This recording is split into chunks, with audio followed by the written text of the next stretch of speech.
Das Holiday Inn Hotel Manhattan View liegt in Long Island City im Bundesstaat New York.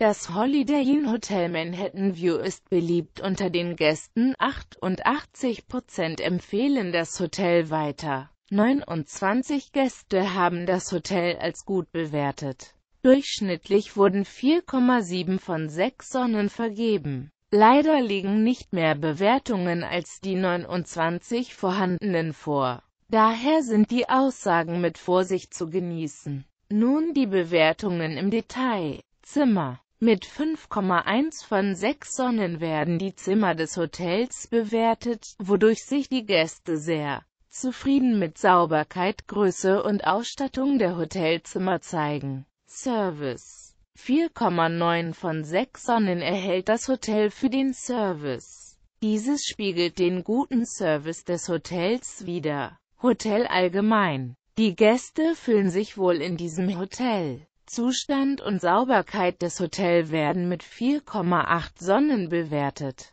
Gastronomie. Die Hotelgäste sind sehr zufrieden mit den kulinarischen Angeboten des Hotels und vergeben 4,6 Sonnen von 6 Sonnen. Lage und Umgebung. Viele Gäste schätzen die gute Lage des Hotels und vergeben 4,3 von 6 Sonnen. Sport- und Unterhaltungsprogramme. Das Unterhaltungs- und Sportprogramm empfinden die Gäste als akzeptabel und vergeben hierfür 3,3 von 6 Sonnen. Sprechen Sie am besten mit Ihrem Reiseveranstalter oder rufen Sie direkt beim Hotel an, um nähere Informationen über das Hotel zu bekommen. Das waren Informationen zu der Lage, Service und Ausstattung des Hotels.